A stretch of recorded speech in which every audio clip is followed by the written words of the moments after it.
சின்ன கல்லும் பெரிய வெற்றிக்கே வழி கதை. இந்த கதை உங்கள் வாழ்க்கையில் ஒரு மாற்றத்தை ஏற்படுத்தும். ரொம்ப இன்ட்ரெஸ்டிங்காக இருக்கும். கதைக்குள்ளே போகலாமா? ஒரு நாள் ஒரு இளைஞன் வாழ்க்கையில் வெற்றி அடைவதற்காக ஒரு மிகப்பெரிய வெற்றியாளரை சந்தித்தான். சார், என்னுடைய பேர் கதிர். நான் கல்லூரி படிப்பை சில காலம் முன்னாடி தான் முடித்தேன். எனக்கு வாழ்க்கையில் ஒரு பெரிய வெற்றியாளர் ஆகணும் அப்படிங்கிறது ஒரு கனவு.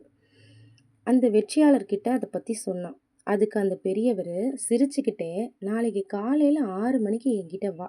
நான் கொடுக்குற வேலையை நீ செஞ்சினா உன் வாழ்க்கையில் வெற்றி பெற்றவனாவ.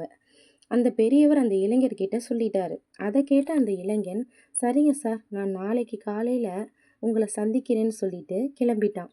அந்த பெரியவர் சொன்ன மாதிரியே காலையில் 6 மணிக்கெல்லாம் அந்த பையன் அந்த பெரியவர்கிட்ட வந்து, எனக்கு ஒரு வேலை கொடுக்குறேன்னு சொன்னீங்கல்ல, அந்த வேலையை கொடுத்தீங்கன்னா நான் செய்வேன் அப்படின்னு அந்த இளைஞன் கேட்டான். அதுக்கு அந்த பெரியவர் தன்னோட கையில் இருந்த ஒரு பையை அந்த இளைஞர்கிட்ட கொடுத்தாரு. அந்த பையில் 100 சின்ன கற்கள் இருந்துச்சு. அது மலைக்கு மேலே நின்று நீ ஒன்று ஒன்றா தூக்கி போடணும், அதுவும் ஒரு நாளைக்குள்ள அப்படின்னு சொன்னார்.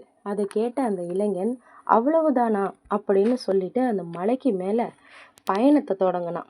ரொம்ப எளிமையான வேலை தானே, இதில் என்ன இருக்குது அப்படின்னு இளைஞன் தனக்குள்ளே நினச்சான்.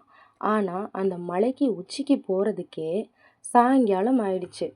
மழை, வெயில், குளிர்னு எதையுமே பார்க்கல. ஒவ்வொரு கல்லாக மலையின் உச்சியிலிருந்து ஒன்று ஒன்றா தூக்கி போட்டான். இப்படியே 100 கல்லையும் அவன் வீசி எறிஞ்சிக்கிட்டு இருந்தான். கடைசியில் அந்த இரவு முழுவதுமே அவன் கற்களை தூக்கி எறிஞ்சதுக்கப்புறமா பெரியவரை சந்தித்தான்.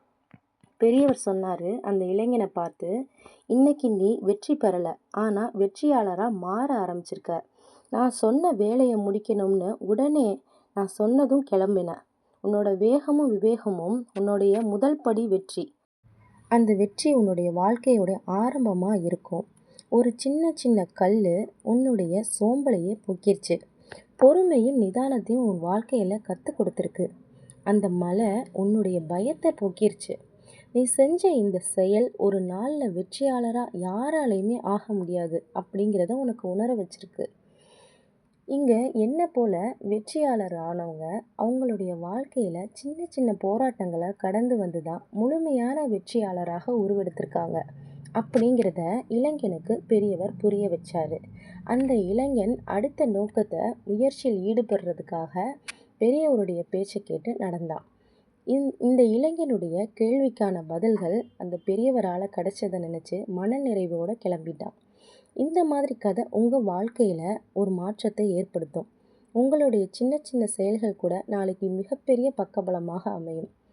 இந்த மாதிரி கதை உங்களுக்கு பிடிக்கும்னா என்னுடைய சேனலை சப்ஸ்கிரைப் பண்ணிக்கோங்க. லைக், கமெண்ட் பண்ண மறந்துடாதீங்க. இது போல் நிறைய வீடியோக்கள் அப்லோட் செய்கிறேன். நன்றி, வணக்கம். இப்படிக்கு உங்கள் ஆருயிர் தோழி.